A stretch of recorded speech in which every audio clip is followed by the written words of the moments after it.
Hyderabad Radisson హోటల్లో డ్రగ్స్కి సంబంధించిన కేసు ఎప్పటి నుంచి అయితే వెలుగులోకి వచ్చిందో అప్పటి నుంచి చాలామంది వీవీఐపీస్కి సంబంధించిన పేర్లు కూడా బయటకు వస్తున్న పరిస్థితి కనిపిస్తోంది. సో ఒక్కసారిగా ఇన్వెస్టిగేషన్ ఎప్పుడైతే స్టార్ట్ అయిందో అప్పటి నుంచి కూడా వీవీఐపీస్ ఎవరైతే ఉంటారో అంటే రాజకీయ నాయకులు కావచ్చు, వాళ్ళ పిల్లలు కావచ్చు, లేదంటే సినీ స్టార్స్, సెలబ్రిటీస్ ఇట్లాంటి పేర్లు కూడా బయటకు వస్తున్నటువంటి పరిస్థితి స్పష్టంగా కనిపిస్తోంది. ఎందుకంటే మొన్న ఎప్పుడైతే రైడ్ జరిగిందో అప్పటి నుంచి కూడా బీజేపీ నేత గజ్జల యోగానంద్ కుమారుడు and Manjira mall owner Vivekananda పట్టుబడిన సిచ్యువేషన్ అండ్ వీరితో పాటుగా డ్రగ్ ఫెడ్లర్ అబ్బాస్తో సహా 10 మంది వీఐపీలపై అయితే కేసులు నమోదు చేసిన పరిస్థితి కనిపిస్తోంది. సో ఇందులో కూడా ఒక 2 అమ్మాయిలు కూడా ఉన్నటువంటిది మనకు అందుతున్నటువంటి ఇన్ఫర్మేషన్ అండ్ ఎఫ్ఐఆర్ కాపీ కూడా మన చేతిలో ఉంది కాబట్టి క్లియర్ కట్గా అర్థమవుతోంది ఇందులో 2 అమ్మాయిలు ఉన్నారు. ఆ అమ్మాయి వాటిలలో కూడా ఎవరు అంటే తెలుగు హీరోయిన్ కుషిత కల్లప్పు సోదరి లిషి గణేష్పై అయితే ప్రస్తుతం అయితే కేసు నమోదైన సిచ్యువేషన్ కనిపిస్తోంది.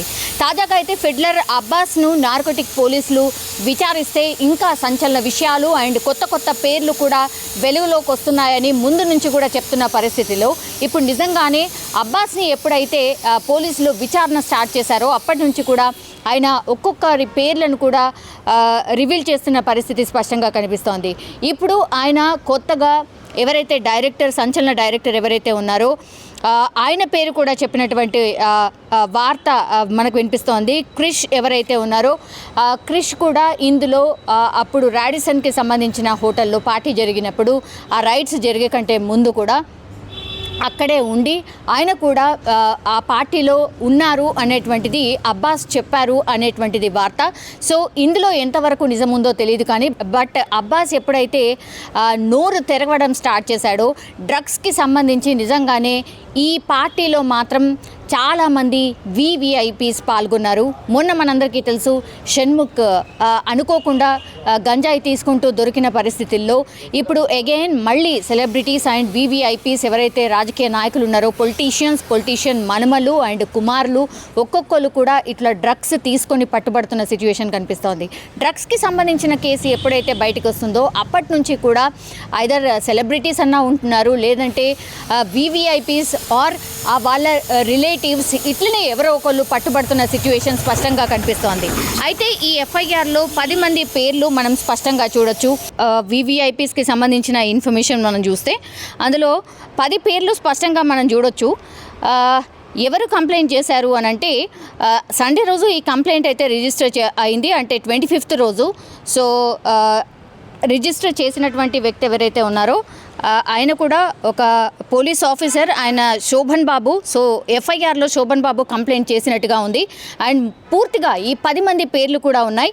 ఫస్ట్ పేరు వచ్చి గజ్జల వివేకానంద్ అండ్ నెక్స్ట్ పేరు వచ్చేసి అబ్బాస్, దెన్ నిర్భయ్, ఆ తర్వాత రఘుచరణ్, దెన్ కేదర్, సందీప్, శ్వేత, లిషి, నీల్ అండ్ క్రిష్. నేను ఇంతకుముందు చెప్పినట్టుగా దర్శకుడు క్రిష్ పేరు కూడా ఇందులో ఉన్నట్టు స్పష్టమవుతోంది. సో 10 మంది పేర్లు ఎఫ్ఐఆర్లో అయితే పొందుపరిచారు పోలీసులు. సో వీళ్ళను కూడా ఒక్కొక్కరిని పిలిచి విచారించబోతున్నారు పోలీసులు. సో ఒక్కసారి ఈ పేర్లన్నీ బయటకు వచ్చిన తర్వాత మాత్రం ఈ డ్రగ్స్కి సంబంధించి ఈ కేసులో రాడిసన్ హోటల్లో ఎప్పుడైతే ఒక పార్టీ జరిగిందో పూర్తిగా ఇన్ఫర్మేషన్ తీసుకున్నటువంటి పోలీసులు ఒక్కసారి రైడ్ చేయగానే వీవీఐపీస్కి సంబంధించిన పేర్లు అయితే పెద్ద పేర్లు మాత్రం బయటకు వస్తున్న పరిస్థితి కనిపిస్తోంది. ఎఫ్ఐఆర్లో స్పష్టంగా మనం చూడొచ్చు. ఈమె ఇప్పుడు నేను చెప్పినటువంటి పేరు లిషి గణేష్ అండ్ సుషిత, వీళ్ళిద్దరు కూడా యూట్యూబర్స్ అన్నమాట. వీళ్ళు క్వైట్ ఫేమస్. సో వీళ్ళ పేర్లు కూడా ఇప్పుడు వినిపిస్తున్న పరిస్థితి కనిపిస్తోంది. సో వ్యాపారవేత్తలు అండ్ సినీ సెలబ్రిటీస్ ఇట్లాంటి వాళ్ళ పేర్లు బయటికి రావడంతో మరి నార్కోటిక్ పోలీసులు చాలా మటుకైతే రైడ్స్ చేస్తున్న సిచ్యువేషన్ కనిపిస్తోంది. సో చాలా స్ట్రిక్ట్గా ఎప్పుడైతే సర్కార్ మారిందో అప్పటి నుంచి కూడా డ్రగ్స్ కావచ్చు, గంజాయి కావచ్చు, రోజు ఏదో ఒక చోట్ల మనకు కనిపిస్తూనే ఉన్నాయి. అందులో భాగంగా ఇప్పుడు రాడిసన్ హోటల్లో ఎప్పుడైతే ఇట్లాంటి వార్త బయటకు వచ్చిందో మరి ఈ వీవీఐపీస్ ఇంకా వాళ్ళ ఫ్రెండ్స్ కావచ్చు, ఇంకా ఎవరెవరి ఫెడ్లర్స్ దగ్గర మరి వీళ్ళు డ్రగ్స్ తీసుకుంటున్నారు, కన్జ్యూమ్ చేశారా లేదా, ఇంకా ఇన్వెస్టిగేషన్లో ఇంకా ఎట్లాంటి పేర్లు బయటికి రాబోతున్నాయనేది ఇప్పుడు అతిపెద్ద చర్చగా అయితే మారిపోయిన పరిస్థితి కనిపిస్తోంది. కానీ ఎప్పుడైతే ఉక్కు పాదం మోపబోతున్నాం డ్రగ్స్ అండ్ గంజాయికి సంబంధించి అన్నటువంటి వార్తలు వస్తున్నాయో అప్పటి నుంచి కూడా రైట్స్ అంతే ఇదిగా జరుగుతున్నాయి. అట్లనే పట్టుబడుతున్న పరిస్థితి కూడా కనిపిస్తోంది.